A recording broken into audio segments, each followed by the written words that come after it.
Germany के विदेश मंत्री वेटफुल ने यह कहा था कि 2029 तक रूस किसी नाटो देश पर हमले की तैयारी कर रहा है। पुतिन ने इस बयान को हास्यास्पद बताया और उन्होंने कहा कि यूरोप के नेता अपनी सियासी रेटिंग बढ़ाने या डिफेंस कंपनियों को खुश करने के लिए ऐसे बयान दे रहे हैं। पुतिन ने यह भी कहा कि उनका ऐसा कोई इरादा नहीं है और वो ये बात लिखकर देने को तैयार है।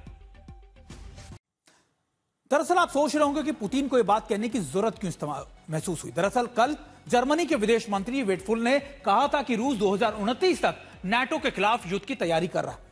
उनका कहना था कि रूस की महत्वाकांक्षा सिर्फ यूक्रेन तक सीमित नहीं है, उसने पिछले कुछ सालों में अपनी सैन्य ताकत और हथियार उत्पादन काफी बढ़ा दिया है।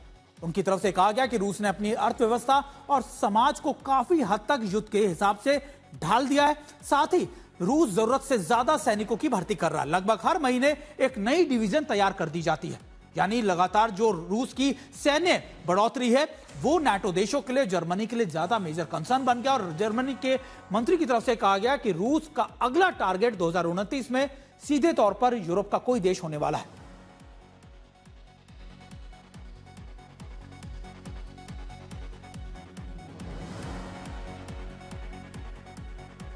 देखिए, आपको बता दें कि वेटफुल ने कहा है कि रूस की महत्वाकांक्षा सिर्फ यूक्रेन तक सीमित नहीं रहेगी, ये 2029 में यूरोप तक पहुंच जाएगी और रूस ने इसको लेकर तैयारियां भी शुरू कर दी है।